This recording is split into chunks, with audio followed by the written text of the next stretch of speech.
أعوذ بالله من الشيطان الرجيم بسم الله الرحمن الرحيم السلام عليكم ورحمة الله وبركاته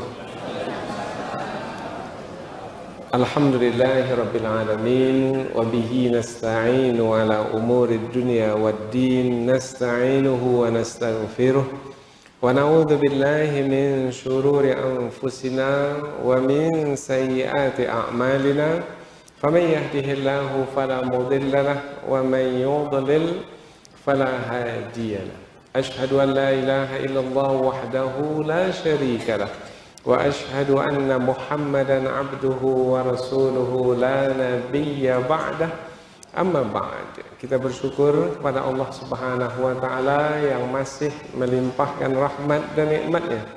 Kita bersyukur dengan mengucapkan alhamdulillahirabbil alamin. Kemudian tidak lupa pula bersalawat kepada Rasulullah dengan mengucapkan Allahumma salli ala sayyidina Muhammad wa ala ali sayyidina Muhammad. Dan bersalam kepada Rasulullah dengan mengucapkan Assalamu alayka ya Rasulullah.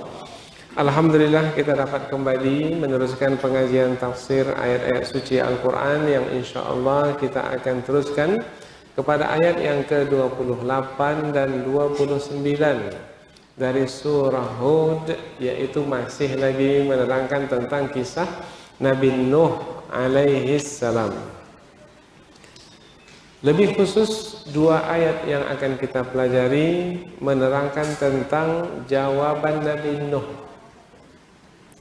Jawaban Nabi Nuh terhadap kaumnya yang menolak kebenaran yang telah disampaikan oleh Nabi Nuh kepada mereka.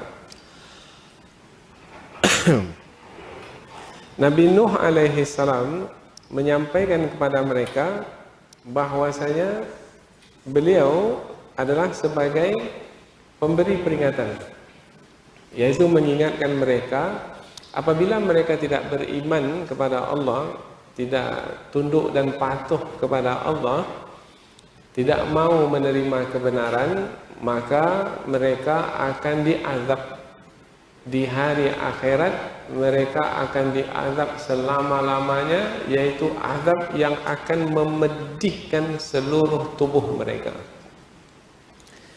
Dan itu adalah ketetapan Allah yang pasti akan ditunaikan.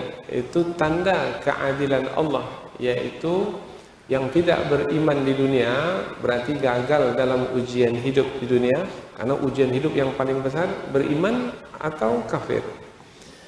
Apabila tidak mau beriman, memilih kekufuran, berarti gagal dalam ujian, maka akan disiksa dengan siksaan yang pedih di hari akhirat. Nabi Nuh alaihi salam menyampaikan kepada kaumnya bahwasanya Nabi Nuh sangat takut sekali apabila kaum itu mendapatkan siksaan, karena Nabi Nuh sangat memperhatikan kaumnya. Siapa yang dimaksudkan dengan kaum Nabi Nuh? Yang paling dekat dengan Nabi Nuh adalah ahli keluarganya.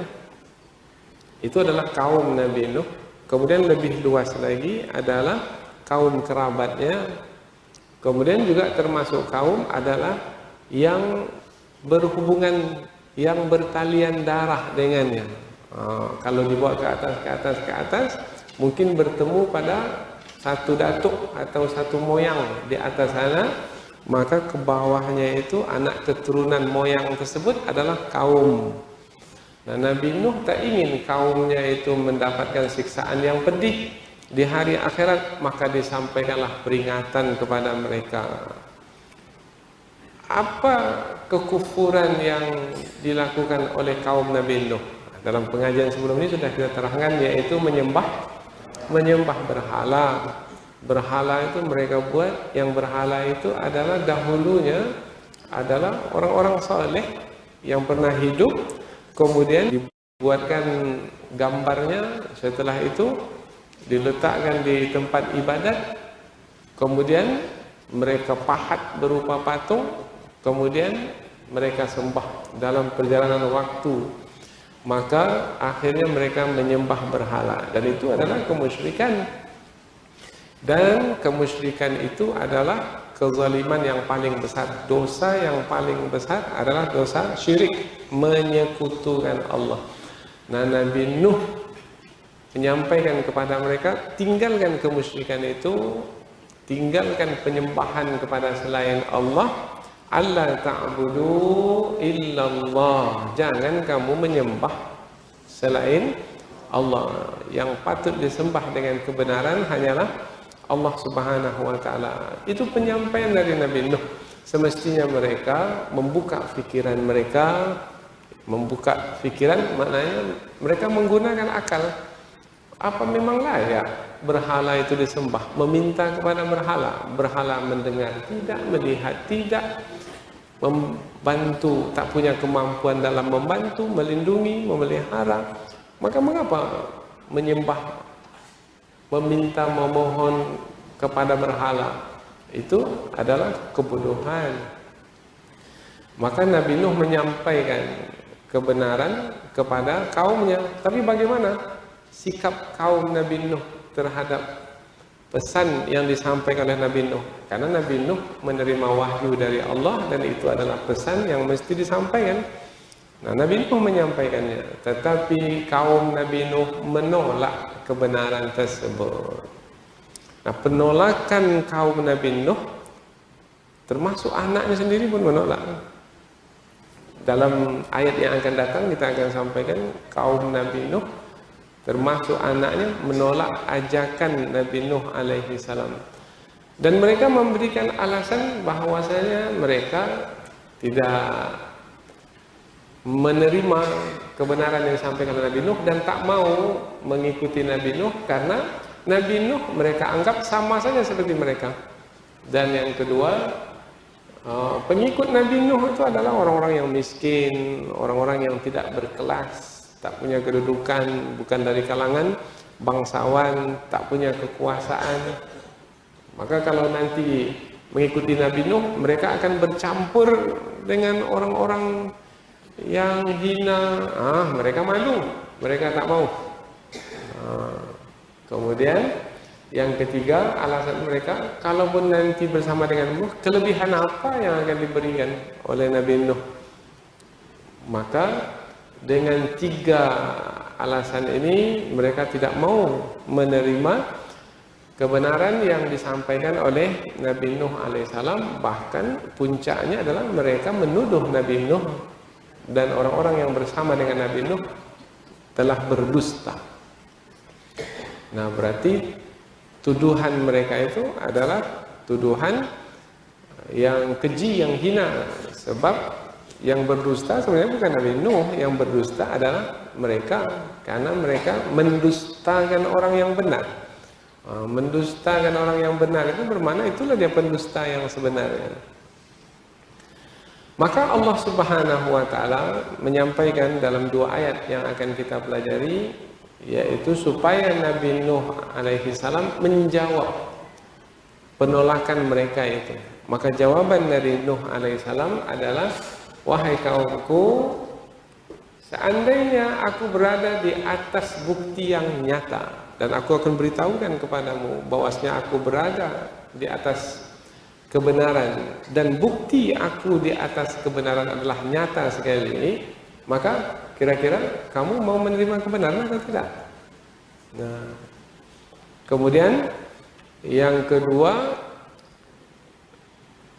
aku diutus oleh Allah adalah sebagai nabi, yaitu menyampaikan kebenaran kepadamu, dan apabila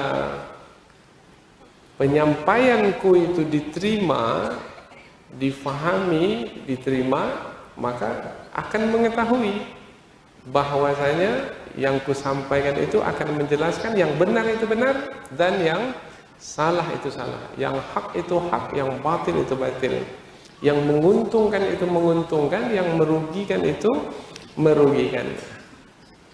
Dan apabila kamu dapat melihatnya, maka apakah kamu mau menerima?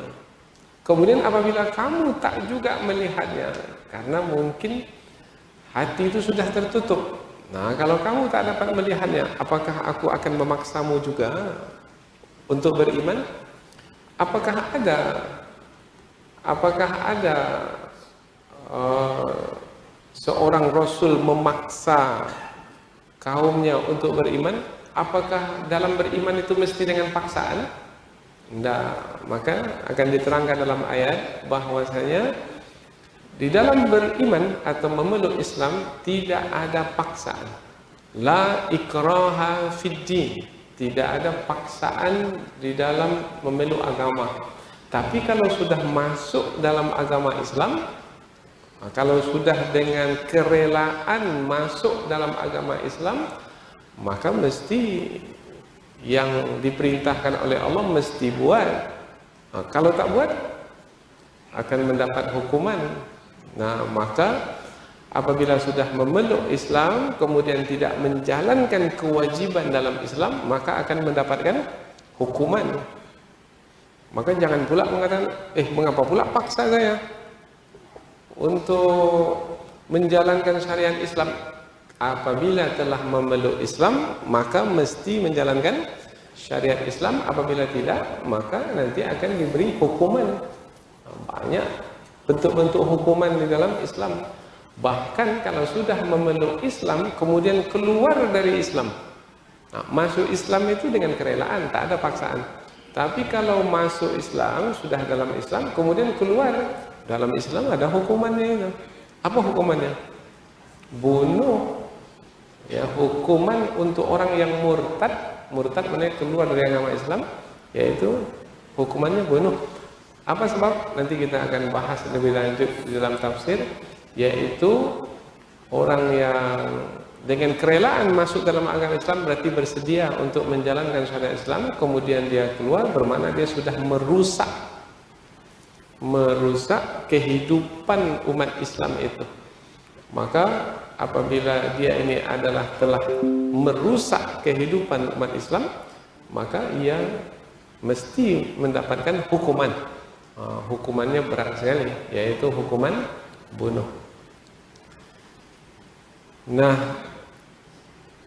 apabila Nabi tidaklah sebagai yang memaksa kaum untuk memeluk Islam, karena memeluk Islam itu mesti dengan kerelaan, maka apa yang dapat dilakukan, apa yang dilakukan oleh seorang Nabi, seorang Rasul adalah menyampaikan, berdakwah, menyeru. Mudah-mudahan terbuka mata hati, kemudian bersedia menerima kebenaran, kemudian dengan kerelaan memeluk agama Islam. Dan itu adalah kebaikan yang balasannya itu di dunia dan di akhirat. Kemudian Nabi Nuh menyampaikan kepada mereka, kepada kaumnya, bahwasanya Nabi Nuh menyampaikan kebenaran itu adalah semata-mata karena Allah memerintahkannya untuk menyampaikan kebenaran. Karena Nabi Nuh adalah seorang Rasul yang diutus bukan sebagai orang yang melakukan tugas untuk mendapatkan upah. Tidak. Nabi Nuh menyampaikan kebenaran itu bukan untuk mendapatkan kekayaan, untuk mencari upah dari pekerjaan yang telah dilakukan. Tidak. Ya, Nabi Nuh semata-mata adalah sebagai menjalankan perintah Allah, karena Nabi Nuh adalah seorang Rasul yang diutus. Nah, penyampaian Nabi Nuh ini semestinya membuka fikiran mereka bahwasanya Nabi Nuh tidak ada memiliki kepentingan duniawi dalam menjalankan tugas. Nah, mestinya membuka mata mereka, mata hati mereka, bahwasanya Nabi Nuh itu adalah murni untuk menyampaikan kebenaran yang kebaikannya adalah untuk mereka. Mestinya tersentuh hati mereka. Tidak menuduh Nabi Nuh sebagai seorang yang pendusta pula. Kemudian permintaan mereka sebelum ini, permintaan mereka, kami tak mau mengikuti kamu wahai Nuh, yaitu orang-orang yang mengikuti kamu adalah orang-orang miskin, orang-orang yang tidak berkelas. Nah, maka apabila ini dalam ayat ini diberikan penjelasan, apabila kami mengikutimu sementara bersama denganmu ada orang-orang miskin, mau tidak kamu usir mereka itu? Ketika kami bersama denganmu, karena kami malu apabila bersama dengan orang-orang miskin. Nah, apabila mereka bersama denganmu, wahai Nuh, dalam satu majelis, kemudian kami nanti bersama denganmu, mau tidak kamu mengusir mereka itu? Kami tak mau seduduk dengan mereka. Nah, ini dalam ada agama yang memiliki kasta-kasta. Ada kastanya kasta tinggi, ada yang kasta rendah. Kemudian yang kasta tinggi ini tidak boleh bersama dengan kasta rendah. Ini boleh menjatuhkan kedudukan marwah. Dalam Islam tak ada kasta-kasta, karena yang mulia di sisi Allah adalah yang kaya, tidak. Keturunan raja, tidak. Yang mulia itu adalah yang paling bertakwa. Apabila sudah beriman, bertakwa, inna akramakum indallahi atqakum. Orang yang paling mulia di sisi Allah adalah yang paling bertakwa kepada Allah.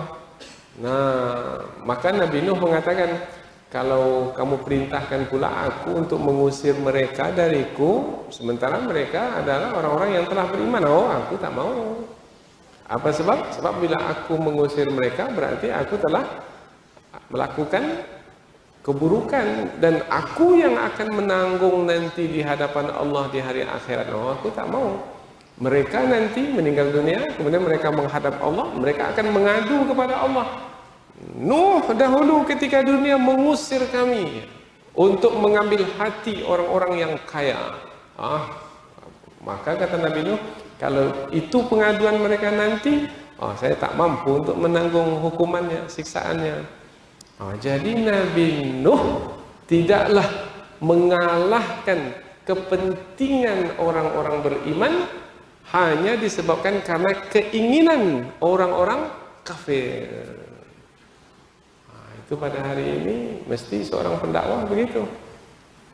Dibatalkannya pula pengajian di musola kecil karena ada orang kaya yang menghendakinya untuk bertemu.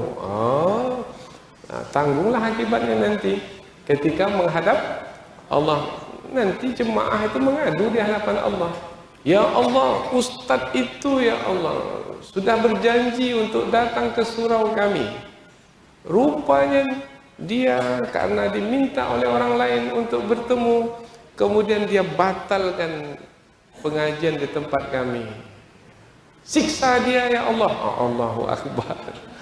Maka tak mampu kita menanggung siksaan, karena di hari akhirat adalah hari pembalasan. Ini penyampaian Nabi Nuh, ini pelajaran bagi kita pada hari ini. Artinya Nabi Nuh sebagai seorang pendakwah begitu tegas di dalam bersikap, maka kita pun pada hari ini pun juga mesti tegas dalam bersikap. Bahkan Nabi Nuh menyampaikan, kalau itu yang kamu kehendaki berarti kamu tak faham tugasku sebagai seorang Rasul.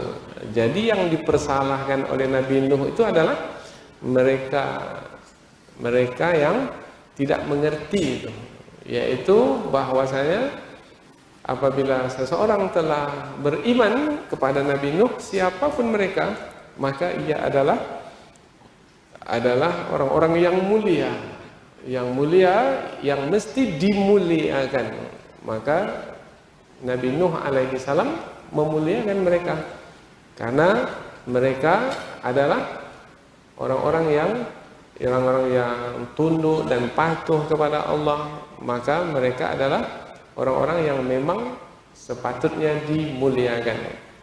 Maka Nabi Nuh memuliakan orang yang sepatutnya dimuliakan, karena itu adalah perbuatan yang bijaksana. Inilah dia dua ayat yang akan kita pelajari, yaitu masih lagi tentang kisah Nabi Nuh alaihi salam, dan lebih khusus adalah tentang jawaban Nabi Nuh kepada kaumnya yang menolak yang menolak dakwah yang disampaikan kepada mereka. Selanjutnya kita akan pindah ke tafsir ayat, yaitu penjelasan yang lebih panjang dari ayat. Namun terlebih dahulu kita akan membaca dan menerjemahkan kata per kata dari ayat ini. Allah Subhanahu wa taala berfirman, A'udzubillahi minasyaitonirrajim.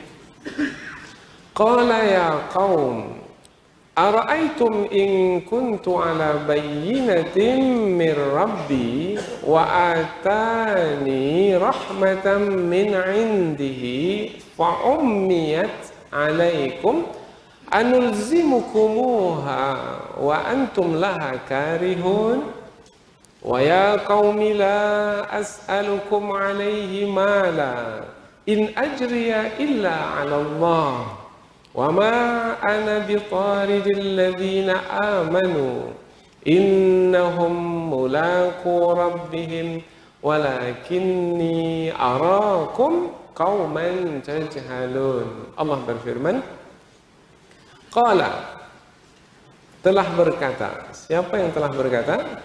Nabi Nuh alaihi salam, sebagai jawaban dari perkataan kaum yang telah disebutkan dalam ayat sebelum ini.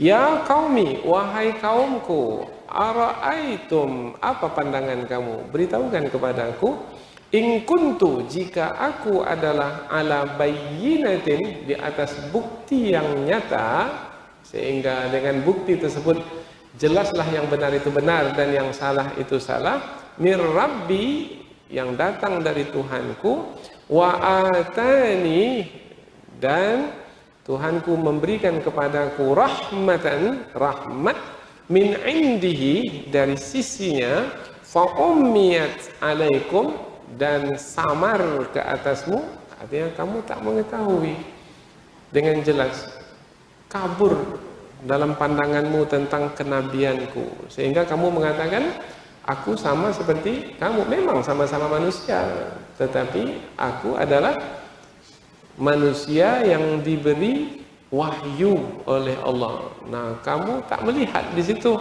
maka kabur pandanganmu.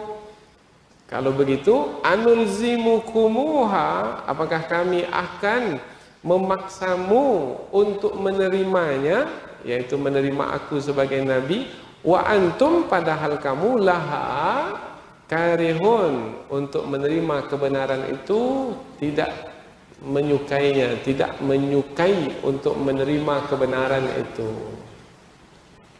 Kita ulang dari pangkal ayat.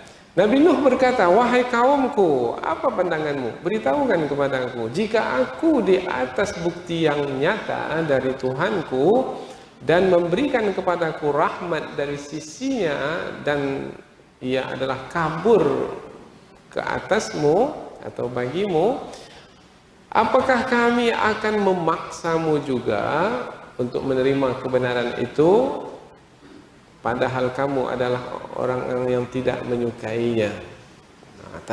Kami tak akan memaksa. Apa sebab? Sebab tidak ada pemaksaan di dalam beragama untuk mengikuti kebenaran. Tidak ada paksaan. Karena untuk memeluk agama yang benar mesti dengan kerelaan. La ikraha fiddin, tidak ada paksaan dalam memeluk agama Islam. Maka Islam itu tersebar bukan dengan pedang, bukan dengan ilmu. Maka apabila mereka mengetahui kebenaran, mereka memeluk Islam. Ayat berikutnya, ini kita berikan tambahan sedikit keterangan supaya kita memahami kedudukan ayat yang kita pelajari. Apa poin penting yang terpenting dari ayat itu, apa, supaya kita tidak hilang tumpuan ketika menafsirkan ayat. Wa ya qaumi, dan wahai kaumku. Ini masih lagi seruan Nabi Nuh. La as'alukum, aku tidak meminta kepadamu, alaihi, atasnya, malan, harta. Atasnya, atas apa? Atas tugasku menyampaikan kebenaran ini. Siang malam aku menyampaikan tugas, yaitu menyampaikan kebenaran yang diperintahkan oleh Allah untuk menyampaikannya kepadamu. Aku tak minta upah. Bermakna Nabi Nuh semata-mata menjalankan tugas itu adalah karena perintah Allah. Payah carinya orang yang tak minta upah ini. Sekarang aja konseling 1 jam berapa? Nah, kalau tak dibayar sebanyak itu tak mau dia. Bayar sedikit, sedikit pula waktu yang dia beri. Lebih 1 jam ditambahnya pula. Ini bayarnya tak sebanyak ini, tambah nanti ya. Kalau tidak sampai sini saja. Minta upah. Minta upah. In ajriya, tidaklah aku meminta upah illa kecuali Allah, kepada Allah. Upah apa yang diminta dari Allah? Bukan harta. Upah yang diminta dari Allah adalah pahala. Balasan dari amal itu adalah pahala. Wa ma ana bitaridil ladzina amanu, dan tidaklah aku mengusir orang-orang yang beriman. Kan sebelum ini sudah disebutkan bahwasanya kaum Nabi Nuh itu malu bersama dengan Nabi Nuh karena di sekitar Nabi Nuh siapa? Orang-orang hina, orang-orang miskin. Kami tak mau bersama dengan orang miskin, maka usir mereka wahai Nuh. Nabi Nuh mengatakan, oh tidak, saya tidak akan mengusir orang-orang beriman. Innahum, sesungguhnya mereka. Ini apa alasan Nabi Nuh tak mau mengusir? Sesungguhnya mereka mulaku rabbihim, akan bertemu dengan Tuhan mereka. Maknanya mereka meninggal dunia, kemudian nanti di hari akhirat mereka bertemu dengan Allah, mengadukan bahwasanya mereka diusir. Bagaimana nasibku nanti? Pastilah aku akan mendapat hukuman. Aku tak mau mendapat hukuman. Walakinni, akan tetapi aku arakum, aku memandangmu, melihatmu kaum tajhalun, yang tak mengerti tugasku sebagai seorang rasul. Kalau kamu mengerti tugasku sebagai seorang rasul, maka kamu akan menerima kebenaran yang kusampaikan, menerima orang-orang yang mengikutiku meskipun mereka itu adalah orang-orang miskin, orang-orang yang tidak berkelas, yaitu tidak dari keturunan bangsawan. Pasti kamu akan mau menerimanya sebagai saudara-saudaramu seiman. Baik, kita baca lagi. Wahai kaumku, aku tidak meminta upah berupa harta dari tugas yang aku jalankan, yaitu menyampaikan kebenaran. Tidaklah aku meminta upah kecuali hanya kepada Allah, dan aku tidak akan mengusir orang-orang beriman. Sesungguhnya mereka itu akan bertemu dengan Tuhan mereka, padahal dan akan tetapi aku melihat kamu adalah kaum yang tidak mengerti. Jadi nampak keberpihakan Nabi Nuh itu kepada siapa? Kepada yang beriman.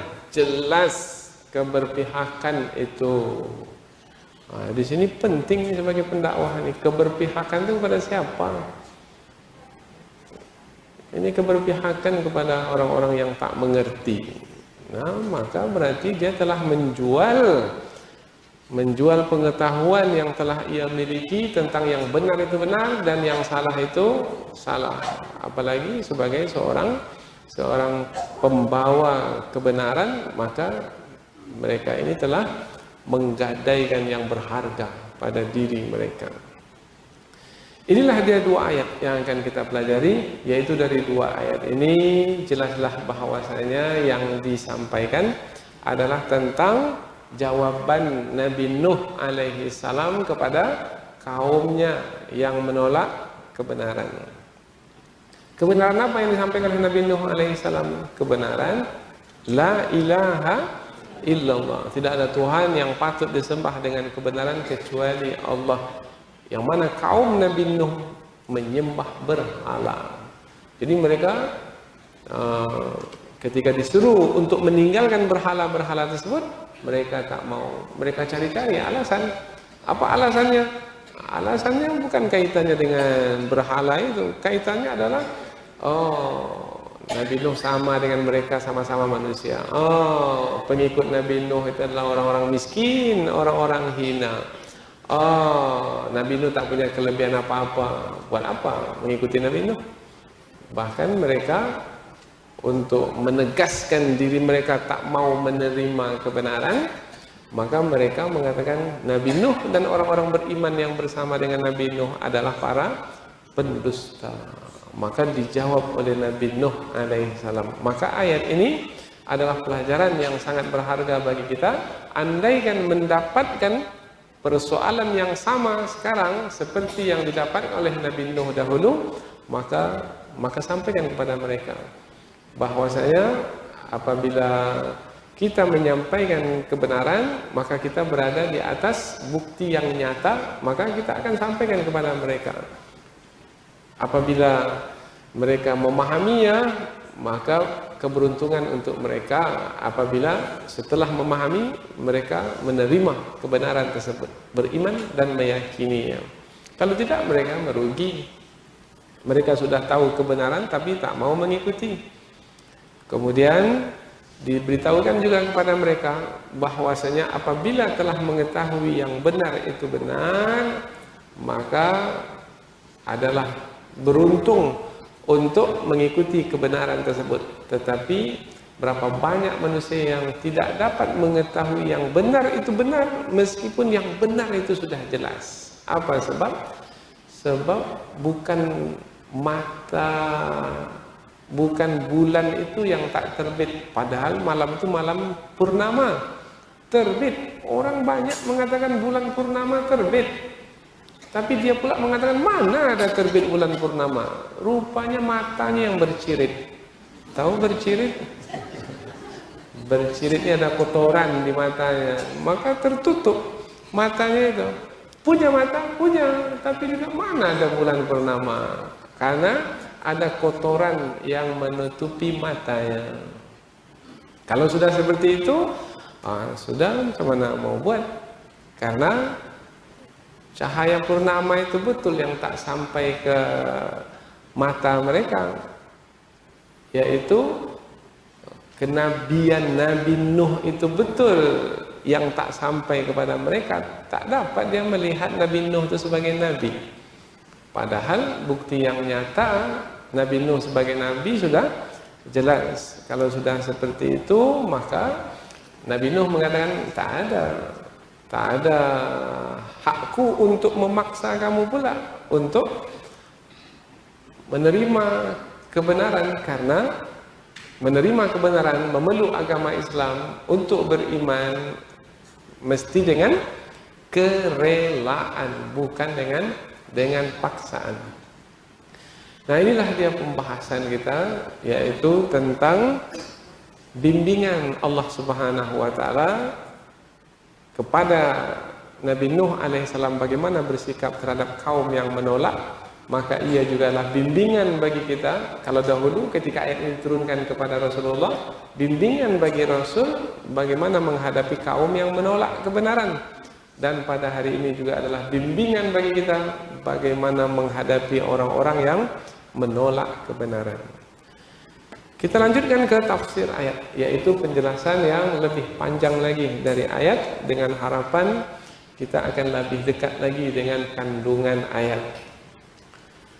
Qala ya qaum, Nabi Nuh berkata, wahai kaumku, ya qaumi, wahai kaumku. Ulama tafsir menyebutkan ketika Nabi Nuh memulai seruannya itu dengan wahai kaumku, itu bermakna seruan yang lemah lembut, dengan kasih sayang.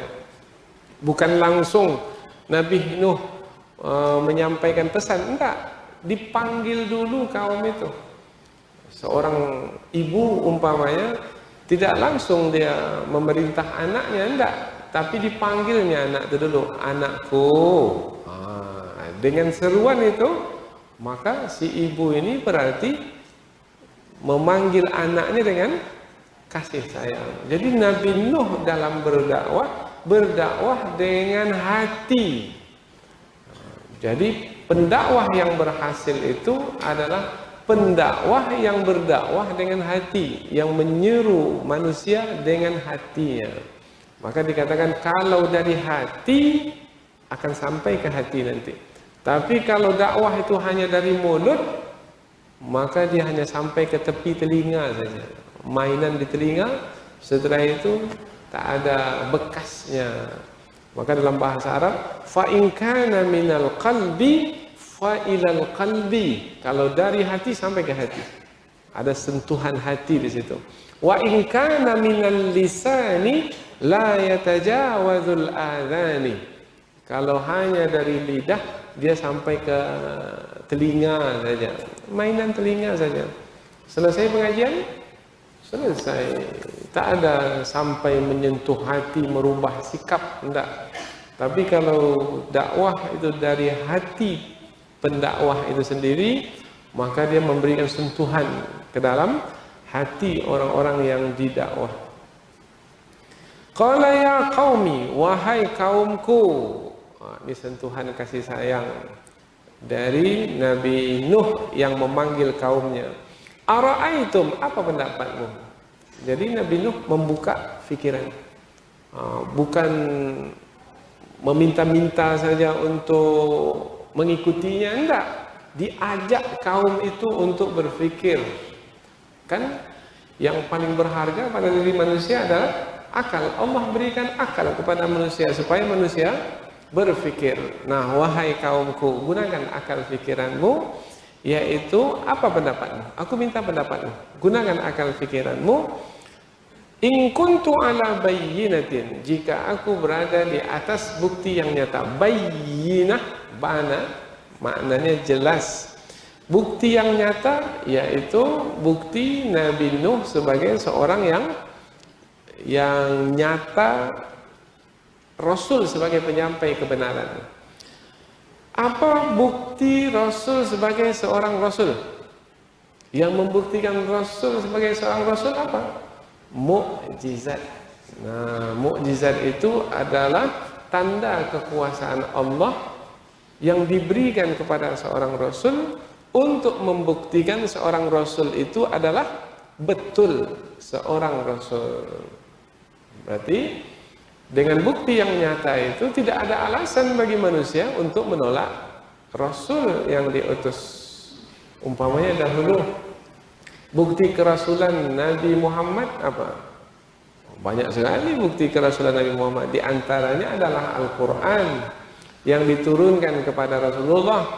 Kemudian Allah melalui Rasul menantang bangsa Arab yang fasih berkata-kata dalam bahasa Arab. Kalau memang bahwasanya tuduhan mereka Al-Quran itu adalah buatan Nabi Muhammad yang membuatnya, maka buatlah yang sama seperti Al-Quran. Meskipun hanya satu surat yang pendek, buat yang sama dengan Al-Quran itu.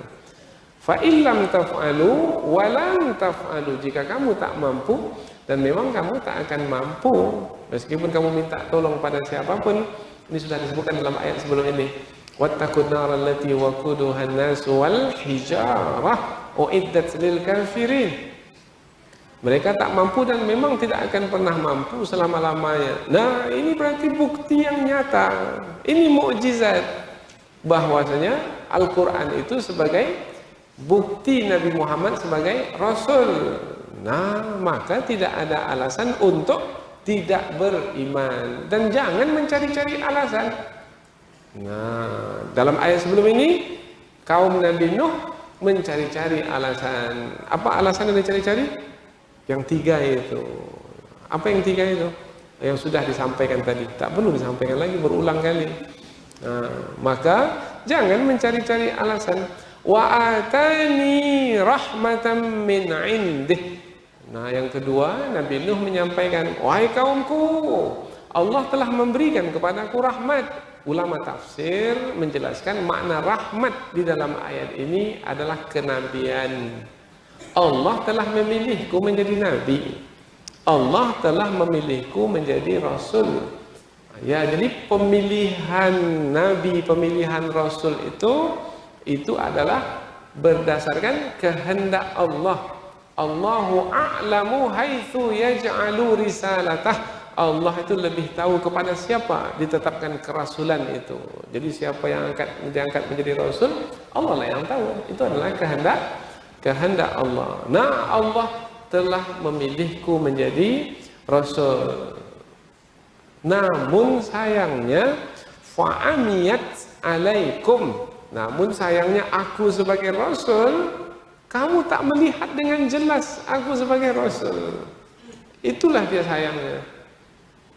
Bagi kamu kabur, bagi kamu samar aku ini sebagai seorang Rasul, padahal aku ini jelas sebagai seorang Rasul. Dan yang membuat kabur dan samar itu adalah kesombonganmu itu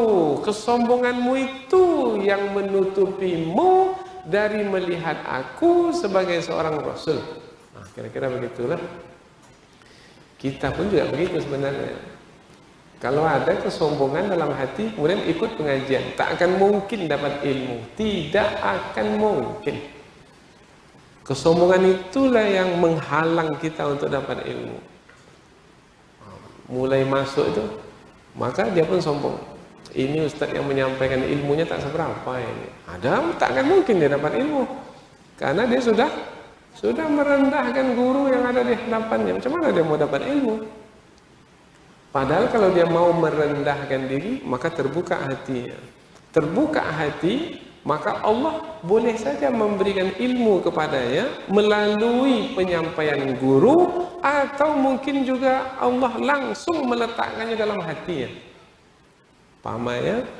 Guru menyampaikan katakanlah 5 poin, ada 5 ilmu lah yang disampaikan dalam majelis itu.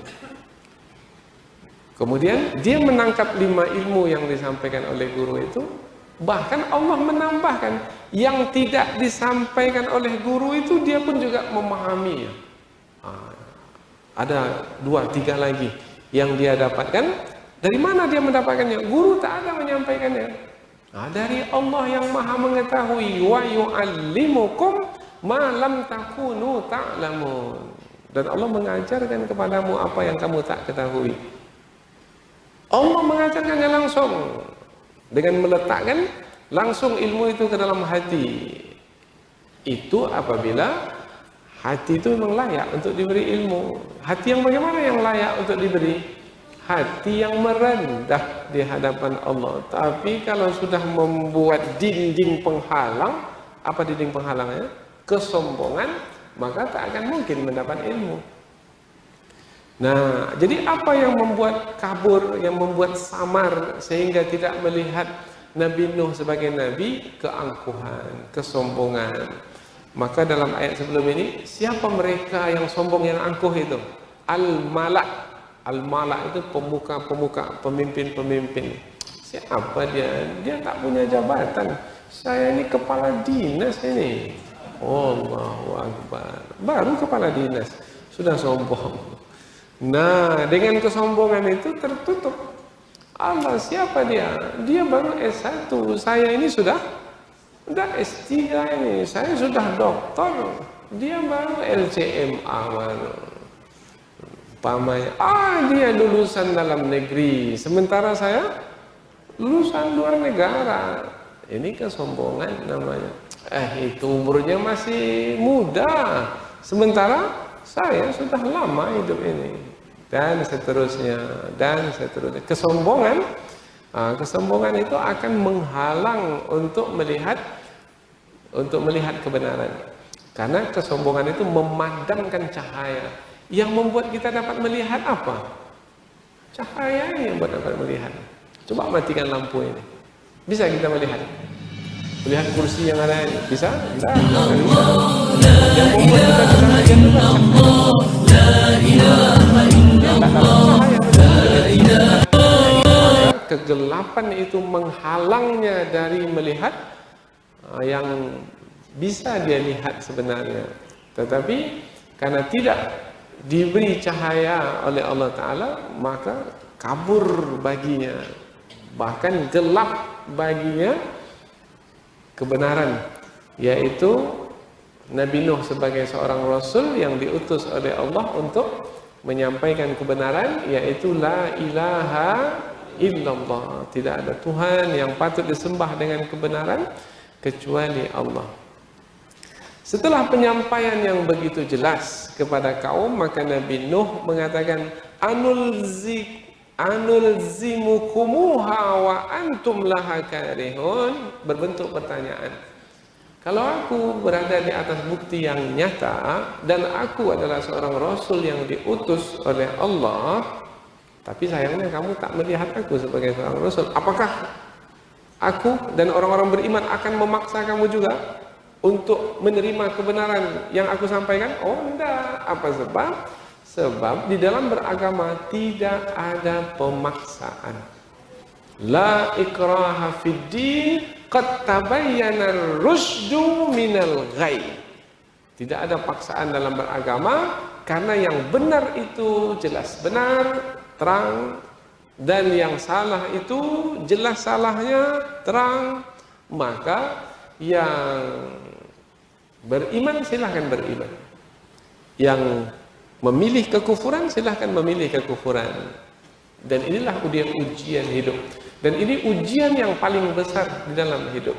Yang memilih kebenaran berhasil dalam ujian, yang memilih kekufuran gagal dalam ujian.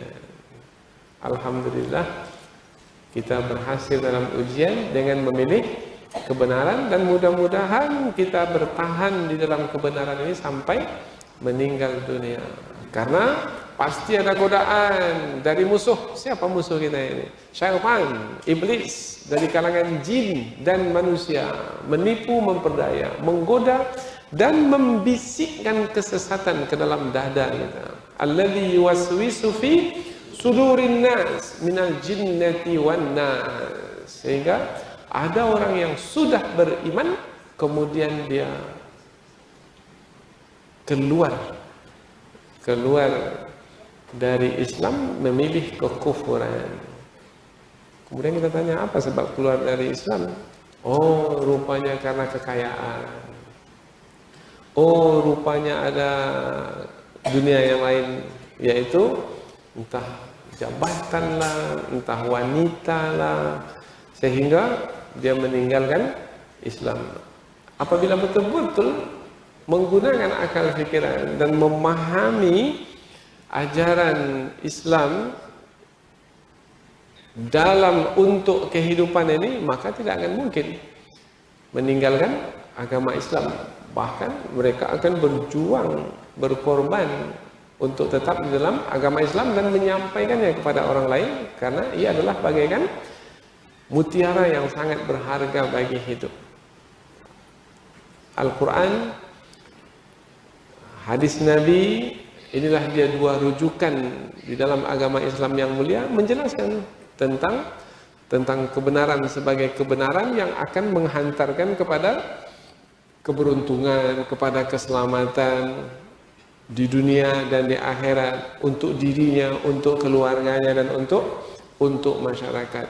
Maka mereka akan bersyukur sekali atas nikmat iman dan Islam yang Allah berikan kepadanya.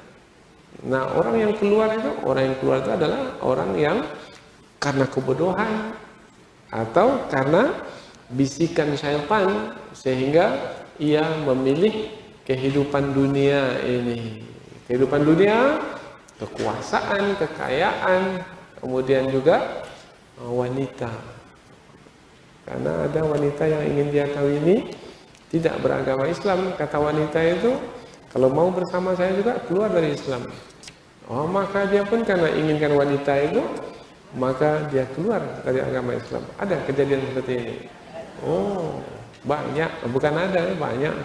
Apa sebab? Kebodohan. Maka perlulah kita memberikan pengetahuan kepada anak-anak kita, kepada keluarga kita. Qu anfusakum wa ahlikum nara. Pelihara dirimu dan keluargamu dari api neraka. Apakah kami akan memaksamu juga untuk menerima kebenaran padahal kamu tidak menyukainya? Oh tidak, itu tidak diperbolehkan. Maka Nabi Nuh alaihissalam menjelaskan sejelas-jelasnya sikapnya sebagai seorang yang menyampaikan kebenaran. Maka begitu juga kita tidak akan memaksa orang yang bukan Islam untuk memeluk agama Islam. Kita menyampaikan kepada mereka, ini dia ajaran Islam, rahmatan lil alamin, sebagai rahmat bagi semesta alam. Ini dia agama Islam. Ini dari sisi Allah, dari Tuhan pencipta alam semesta ini, bukan dari Nabi Muhammad. Nabi Muhammad hanya menyampaikannya saja, karena Rasul yang diutus menyampaikan seperti apa yang diterima, seperti itu disampaikan. Nah, kita sampaikan pula kepada mereka. Mereka menerimanya, kebaikan kembali kepada mereka. Mereka tak mau menerimanya, mereka menanggung sendiri akibatnya, karena hidup di dunia ini adalah sebagai ujian. Memaksa? Tidak. Tidak boleh memaksa orang lain untuk memeluk agama Islam. Tapi kalau hati sudah terbuka, maka bagaimanapun orang menghalangnya tak akan mungkin bisa menghalangnya. Ayah ibu menghalang pun tak akan mungkin bisa menghalangnya kalau hati itu sudah mendapat hidayah. Nah, ini banyak kejadian ini. Kata ayah ibunya, keluar kamu dari rumah ini. Ya, keluar dari rumah. Nah, tapi tidak memutuskan silaturahim, tidak membalas dengan kata-kata yang keji, yang hina, tidak melakukan kejahatan, tidak membalas keburukan dengan keburukan, tetap hormat kepada orang tua. Ayat berikutnya, Nabi Nuh alaihi salam menyampaikan lagi supaya fikiran kaum itu terbuka, hati kaum itu terbuka. Wahai kaum, wahai kaumku, diulang sekali lagi. Jadi dengan pengulangan ini maka nampaklah kasih sayang Nabi Nuh di dalam berdakwah. Maka mesti itu pula sekarang ini para pendakwah ini mesti mengasihi, menyayangi yang didakwahi. La as'alukum alaihi malan, aku tidak meminta upah kepadamu dari tugas yang kujalankan ini berupa harta benda. Nah, aku tak ada kaitan dengan harta benda, karena apa yang kulakukan ini adalah perintah Allah semata. In ajriya illa 'ala Allah, tidaklah aku meminta upah kecuali kepada Allah. Kalau disebut kata upah, berarti kaitannya dengan apa? Dengan pekerjaan yang dilakukan. Banyak pekerjaan yang dilakukan, banyak upah yang diterima. Nah, kaitannya adalah dengan imbalan. Imbalan harta. Biasanya kalau kita bekerja kan imbalannya harta. Nabi Nuh mengatakan, tidak, aku bekerja ini tak ada kaitan dengan harta, tidak ada. Imbalan, ya imbalan, tapi imbalanku bukan dari manusia. Imbalanku dari Allah Subhanahu wa taala. Oh, kalau begini penyampaian seorang pendakwah, maka orang yang didakwahi itu lebih cepat percaya kepada pendakwah ini, karena tak ada berkepentingan. Dakwah yang berhasil itu adalah dakwah lillahi ta'ala, semata-mata karena Allah. Karena pada hari ini banyak juga orang yang berdakwah tapi tidak ikhlas sebenarnya, ingin mendapatkan sesuatu dari orang yang didakwahi, maka dicari-carinya orang yang dakwah itu.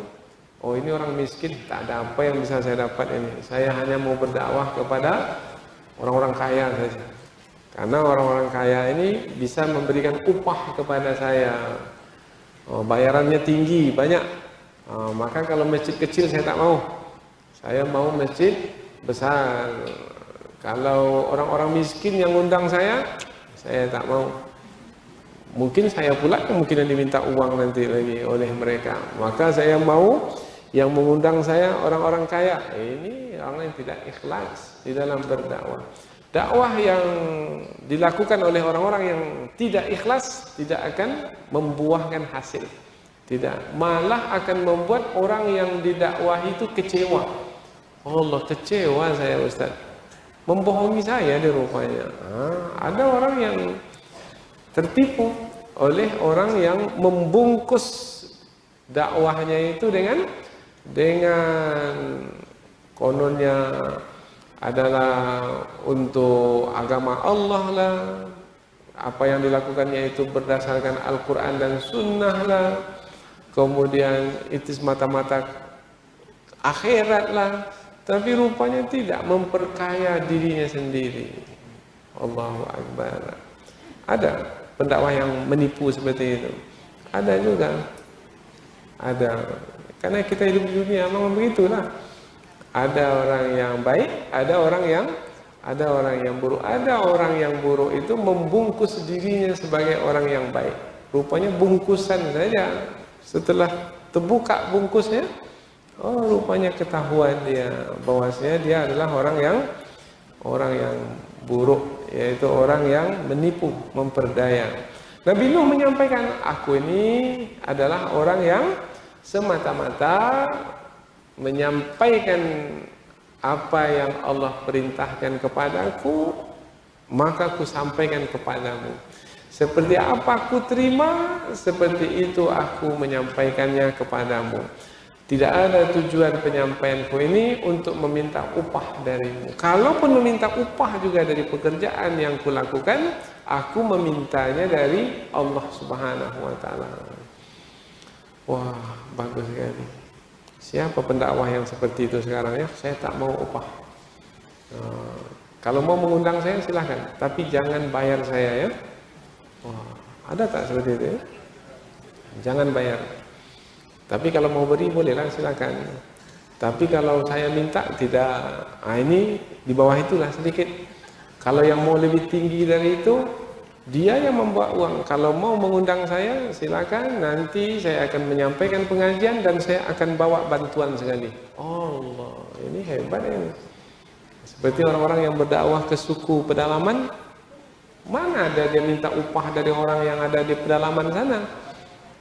Karena orang pedalaman itu orang yang sudah hidupnya dalam kekurangan, maka jangan tambah beban lagi. Kemudian kita yang membawa bantuan untuk meringankan beban mereka. Itu baru berdakwah.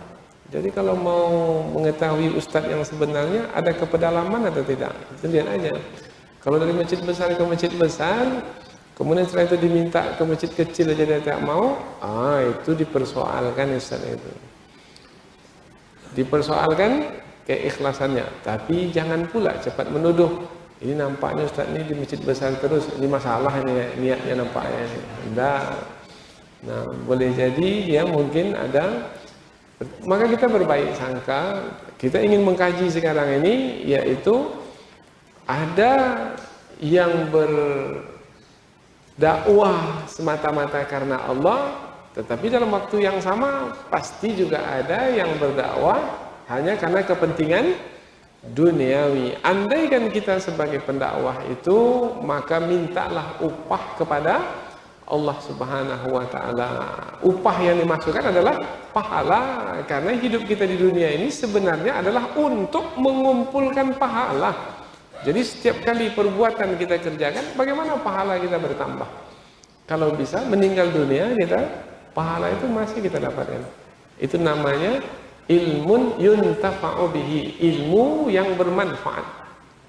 Seperti Buya Hamka, sudah lama meninggal dunia, tak lagi beramal sebenarnya, karena sudah meninggal dunia. Tetapi pahala yang beliau dapatkan masih berterusan sampai sekarang. Masih selagi ada orang yang membaca karya beliau, maka selama itu pahala beliau dapatkan. Meskipun beliau sekarang ini sudah di alam barzakh. Itu baru tujuan yang tinggi, yaitu meminta upah kepada Allah Subhanahu wa taala, tidak kepada manusia. Tapi kalau kita berdakwah, kemudian ada orang yang memberi hadiah, boleh kita terima? Boleh, tak ada silakan terima hadiah. Silakan. Tapi jangan karena hadiah itu pula kemudian merusak hati kita. Oh, sedikit betul dia kasih hadiah. Itu dah merusak hati. Berarti sudah melihat pemberian itu. Sementara kita tidak melihat pemberian itu. Orang memberi, alhamdulillah. Orang tidak memberi, alhamdulillah. Rugi? Enggak. Apa sebab? Pahala tetap didapatkan. Yang kita kejar bukan hadiah itu, bukan harta itu. Yang kita kejar adalah pahala itu. Ini mesti ditanamkan ini. Maka dalam pelatihan dai-dai, apalagi dalam pengkaderan ulama, mesti ditekankan bahwasanya tugas kita itu adalah untuk berkhidmat untuk umat, bukan untuk saku, untuk kekayaan diri kita, memperkaya diri kita, tidak, berkhidmat untuk umat. Jadi berpikir apa yang kita beri, bukan berpikir apa yang kita dapat, yang kita terima, tidak. Maka orang kalau terjun ke dunia dakwah ini, hartanya bukan makin bertambah, tapi harta yang ada itu makin berkurang. Dulu Nabi memiliki kekayaan banyak, karena berumah tangga dengan Khadijah memiliki harta yang banyak. Tapi apabila Nabi berdakwah sebagai seorang Rasul, menyampaikan dakwah, bagaimana harta-harta yang banyak itu? Habis.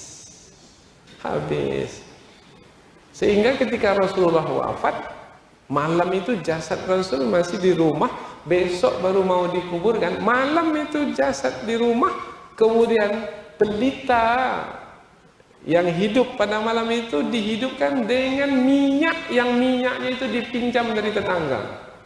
Tak ada lagi minyak untuk menghidupkan pelita itu di rumah. Begitu kekayaan habis untuk dakwah.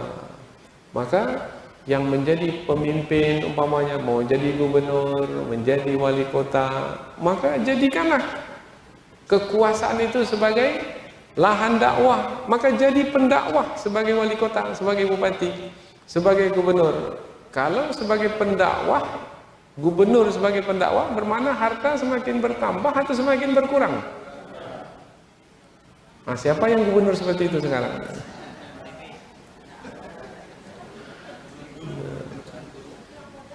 Maka jadikan jabatan itu sebagai sarana untuk berdakwah, fasilitas untuk berdakwah. Karena kalau mengejar dunia mau ditinggalkan. Sementara bagi orang-orang beriman, akhirat itu lebih diutamakan dari dunia. Walal akhiratu khairu wa abqa. Sesungguhnya akhirat itu bagimu adalah lebih baik dari dunia, karena lebih kekal. Akan tetapi orang yang tak mengerti, tidak ada iman dalam hati, bal tu'thirunal hayatad dunya, akan tetapi kamu lebih mengutamakan dunia, dikejar jadi nomor satu. Umpamanya orang nomor satu di negeri itu dengan menghalalkan segala cara untuk menumpuk dunia. Dah tertumpuk dunia, dah terbangun istana besar. Setelah itu mati, dia bawa istana itu ke kubur? Enggak. Diwarisi oleh anak-anak. Anak-anak pun berkelahi sesama mereka. Allah, harta dicari bukannya menguatkan silaturahim, tapi malah terpecah-pecah mereka. Wa ma ana bitaridil ladzina amanu innahum mulaqu rabbihim. Nabi Nuh mengatakan, aku tidak akan mengusir orang-orang beriman yang bersama denganku, yang berada di sekitarku, hanya ingin menyampaikan keinginanmu wahai kaumku, yaitu supaya mereka itu dijauhkan dariku. Oh tidak, aku tidak akan mengusir. Mengusir maknanya menjauhkan dari tempat kediaman. Umpamanya dalam majlis ini, mengusir bermakna menjauhkan dari tempat ini.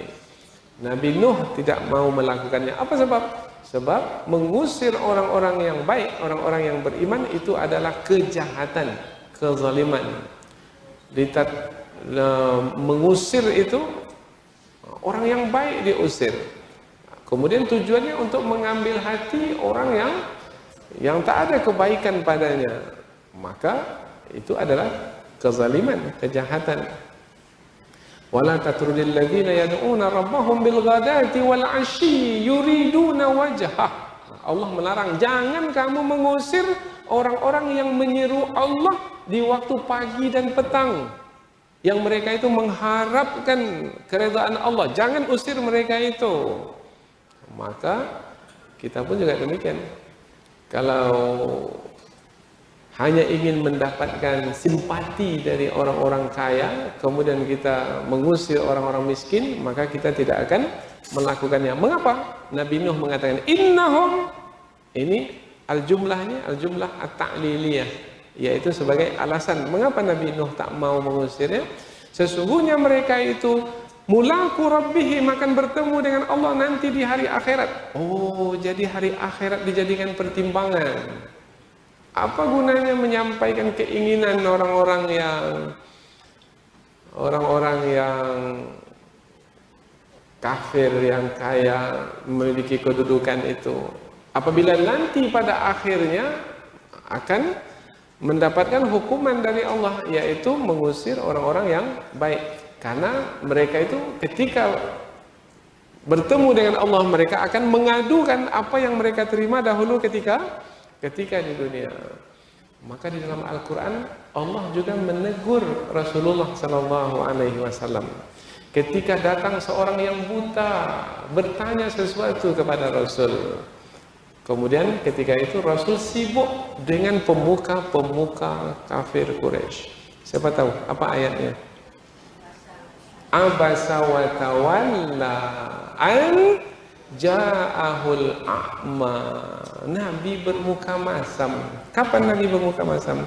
Ketika ada seorang yang buta datang kepada Nabi, ingin bertanya tentang agama. Dia sudah beragama, sudah beriman, sudah beragama, memeluk agama Islam, ingin bertanya tentang agama pada Nabi. Ketika itu Nabi sibuk dengan pemuka-pemuka kafir Quraisy ini. Harapan Nabi adalah kalau pemuka ini memeluk Islam, tentu nanti pengikut-pengikutnya juga akan memeluk Islam, maka akan ramai memeluk Islam. Itu keinginan Nabi. Tetapi Allah tidak menginginkan itu. Yang Allah inginkan, yang sudah beriman ini, perhatikan. Ini sudah beriman, yang itu belum lagi. Entah ia akan beriman, entah tidak. Nah, maka yang sudah jelas ini dahulu. Jangan yang sudah jelas ini disia-siakan, karena telah datang untuk bertanya tentang agama. Maka Nabi ditegur. Maka teguran kepada Nabi adalah juga teguran kepada kita. Andaikan ada di antara kita ini berdakwah sibuk dengan orang-orang elit saja, kemudian orang-orang yang awam, yang biasa, orang-orang kampung ditinggalkan, maka Allah tidak suka tindakan yang seperti itu. Walakinni arakum qauman tajhalun, penutup ayat, kan tetapi aku memandangmu kaum yang tak mengerti. Apabila kamu menghendaki aku untuk mengusir orang-orang yang telah beriman bersama denganku, oh tidak akan kulakukan.